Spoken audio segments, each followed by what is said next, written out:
Hey guys, Josh and Brian here with the Lenhart team at Coldwell Banker Realty. Just want to give general knowledge on the current real estate market in the Twin Cities.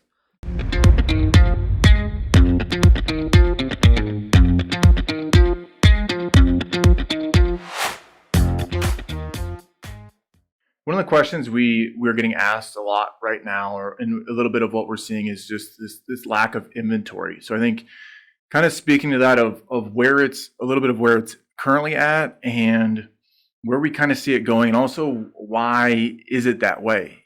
So I mean, starting with that is where is inventory right now? Right, inventory. So I go back in the early 2000s when we had, let's call it the foreclosure craze, in 2007, 2009. Generally, we were seeing anywhere around 25,000 homes on the market during that time period. And right now, we're floating somewhere between 5 and 10,000. So if that gives you an idea of where we're at, inventory is very, very low. Interest rates were really low as well, which is obviously driving these prices up in this current market. Rates have went up, did slow the market a little bit in the fall winter of 2022, but now rates are slowly starting to come back down, and buyers are realizing that there's no better time to buy than now because they keep waiting a year and it just keeps getting worse. So can always refinance your home down the road if that's the option we need to do. Yeah, but I think the specific thing with inventory, kind of looking at why it is where it's at and where we are at, kind of in relation to where it has been. One of the metrics that we use is what's called month supply. So that's kind of demand with also the amount of homes available on the market. So once you get above that 4 to 5 month supply of homes 7 on the market, right? That gets into the buyer's market, right? And right now, anything of a seller's market is typically 4 months or 3 months. Yep, 1 to 3, 1 to 4. Your balance is your 4 to 7 months is kind of your balance buyer seller market. So right now, in the last couple of years, we've been running at like this 2 month supply, even less. We've seen some that get down to 1.5, and just showing that there's more demand than homes that are available. And I think understanding why that is, or a little bit of what's going to change with that inventory market. I think a lot of people think and have this past knowledge of the foreclosure market when that had in 2009, 2010, and we're waiting for something like that to happen again. What's different about this right now as far as an inventory standpoint, not just demand, just inventory, compare that's different from 2010, 2011, right, in the crash? So there's just more options out there for buyers. You could look at a home and 3 weeks later go back and look at the same home and offer $10,000, $20,000 less. Back in 2010. Back in 2010. Now you have 10 hours too to make that determination. Sometimes less than that. But I remember inventory back then. It was 12, 14, 16 months, so if no home got listed, it would take 12 to 16 months for all the inventory to be wiped away. And right now, as you said, it's, floating between that 1.5 to 2.5 months of supply. Will we see that happen again anytime in the near future? Is there any writing on the wall where we see this influx of inventory that we're all desperately waiting for? No. We all want, even us as real estate agents, you realize that, we want this to be more of a balanced market. We understand how difficult it really is for buyers right now, right. And it is difficult. We don't want that to be the case, but it just goes, where do we see it coming from, right? Where can we see that supply of inventory?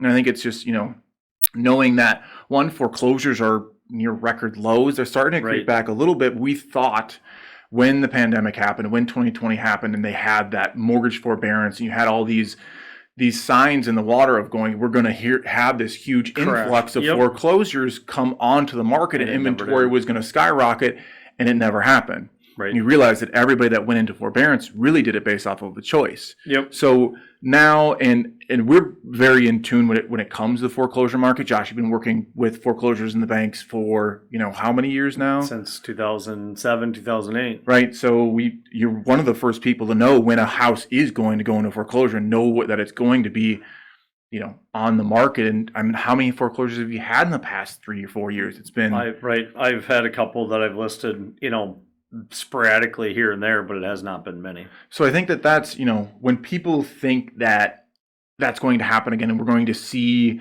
a bunch of foreclosures and that will be the inventory that comes through, is right now we just aren't seeing that, right? Correct. So then it goes, okay, well, where else can this inventory come from? Is it going to come from building? And this is the one thing I always bring up is knowing that that's probably the most likely place that we are going to get that inventory at. But what we have is this issue of back in, the last 10 years, if you take the last 10 years of new builds, right, and compare it to the previous, 4 decades, we're just at a significant shortage of homes that were built in the last 10 years, Right. because nobody built during, the crash. And I think it's also coupled with the fact that a lot of builders lost their jobs during that time frame. Yep. And didn't get back into the business. So now we have this giant demand for building, but we don't have enough builders to be able to kind of keep up with demand. And then you get into the other side of the difference between what building looks like these days compared to what they used to look like. Right. Building right now is essentially, mostly just for people in the move-up market. Right. It's very hard to find a property that you can build and keep it at a first-time home buyer level. There's not many of them out there. Correct. There's not. And I think the only place you can kind of find those in is really in the 45-minute plus suburbs of the Twin Cities. That's the first place I think you can start to see things under 350. Somewhere around there. I haven't seen much at 300 and under. Right. So it's going to be. You do have that option. I think 45 minutes out of the Twin Cities, kind of in each direction. It's really that obvious point of going. The farther you are out, the cheaper. The more you're going to get for your money. Generally, it's true. Yes. So I think that's another thing that's coupled with the inventory. And with that being said, for buyers right now, we run into this conversation of going, is this a bad time for buyers? Right? It's not a good time for buyers, but what's the alternative? That's really, I think, what you run into, where it goes, okay, we get it. You're right. This isn't easy. You're going to be in multiple offers, most likely on a good home. You're going to pay, more than what they're asking for. You're going to have to, do a few things that we typically didn't have to do before.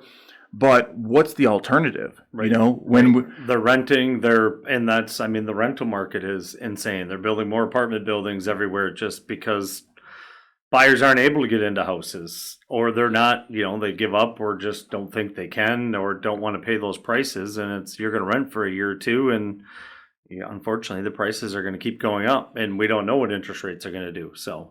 Yeah, and I think it's always having that conversation too with people who are, on the fence about doing it. Just goes, well, what if you would have done this a year ago? Right. What if you would have done it 2 years ago? I know we don't have a crystal ball, and it's hard to say what it's going to look like next year, but using some of the metrics, we can kind of see where this is going, Right. Really what happened to the market in the fall with interest rates doubling was about the best chance buyers had to get a more stable, balanced market. Yep. And to be able to be, a less competitive market. But really we saw that, kind of shut off in the fall in Q4, here in Minnesota. And then once we got back into Q1 and Q2, into the spring and summer months of this year, even with rates, floating around about what they were. 6.5 to 7, we're still seeing multiple offers and everything on homes, and price range isn't really mattering. Generally you'd see it just in the lower market, but your mid to upper level market's even seeing the multiple offers. Right. And I think it's always taking that situation and going, what does it make sense to do this now, or do I wait? But I think it's always that, that double-edged sword of going, is it going to be better if you do wait? Right. We have so many stories of people that we've talked to, 5 years ago that, obviously now you wish you would have bought. Correct. But it's hard to make that decision because it's just been difficult to buy, Right. But the people that have reaped the rewards, at least so far, right? Yep. So I think it's that. But changing topics a little bit onto, interest rates. Where are they at currently? Where do we see them going? Where have they been?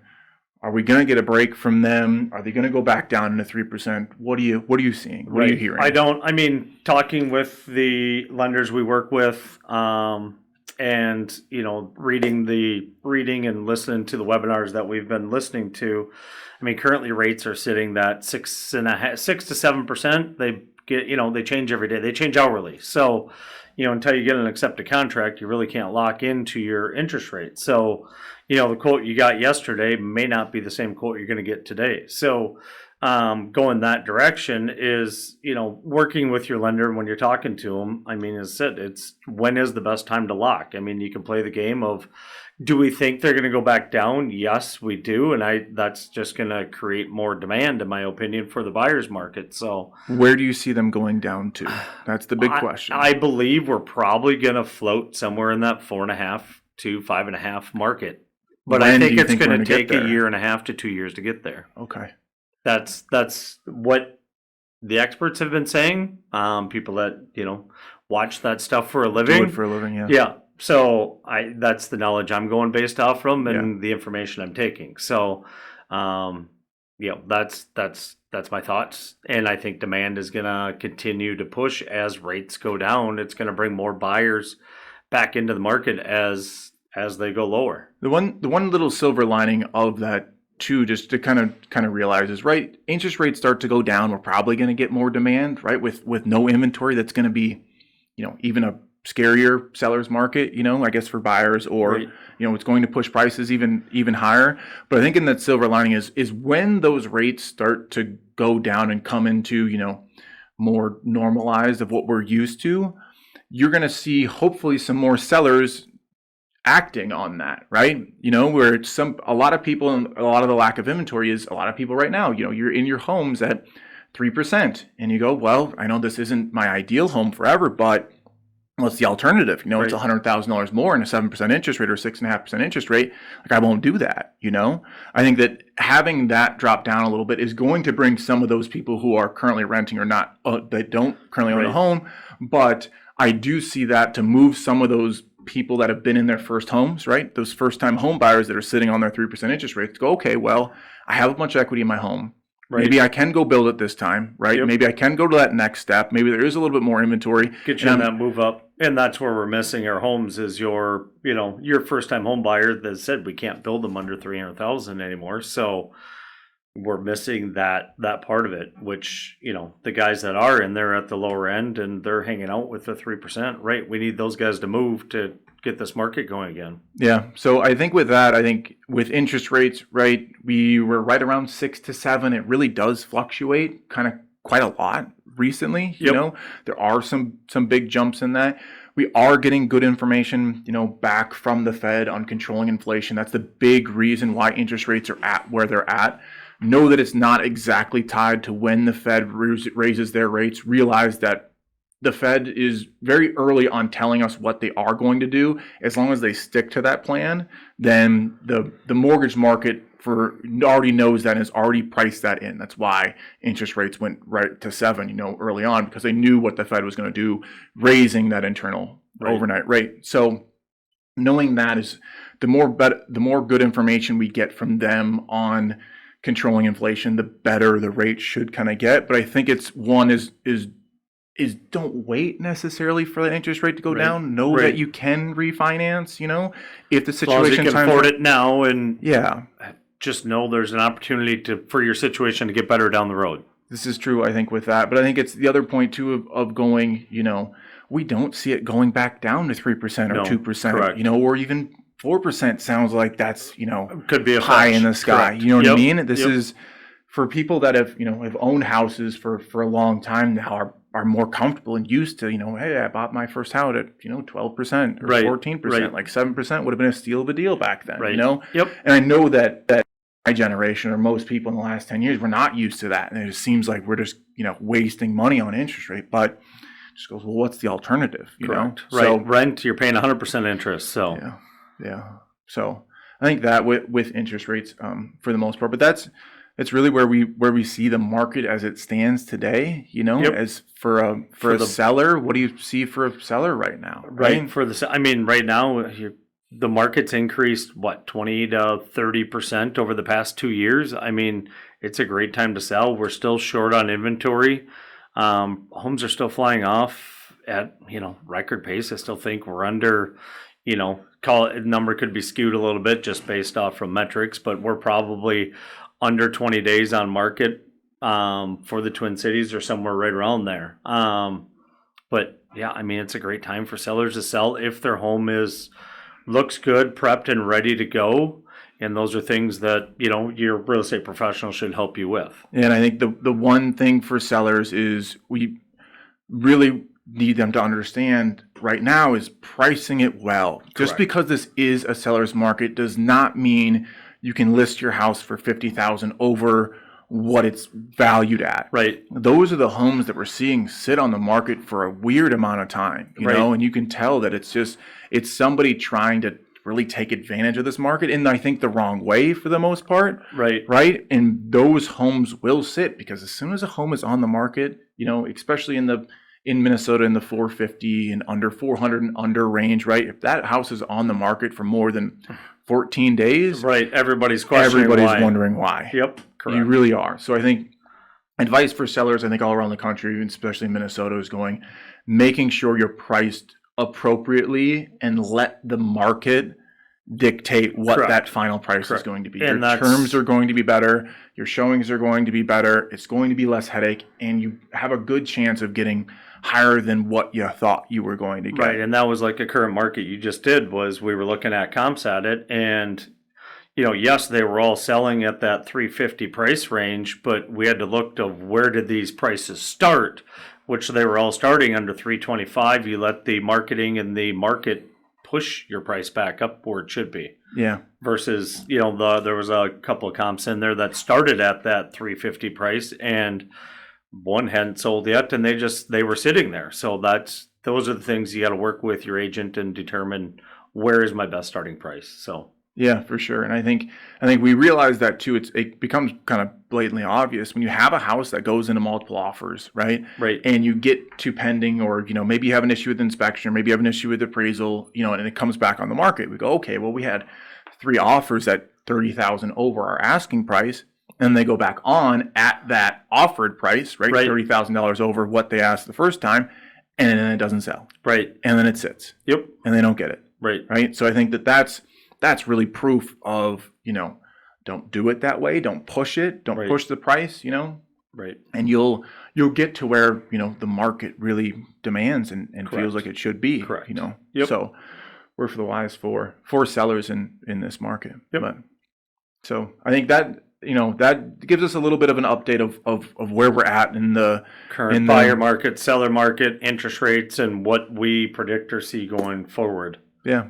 Yeah, so hopefully that's helpful for you guys. Reach out to us, comment down below if you have a question or a concern, and we'll see if we can answer some of those for you guys. And I hope you guys like our new setup. Right, we moving up in the world, I think, or way out of better than the way out of our setup we had, so. Way out of our league. You realize how long it took us to set this thing up. Like this is hopefully this sounds okay, but hopefully we'll see you guys around then. So thanks. Thank you.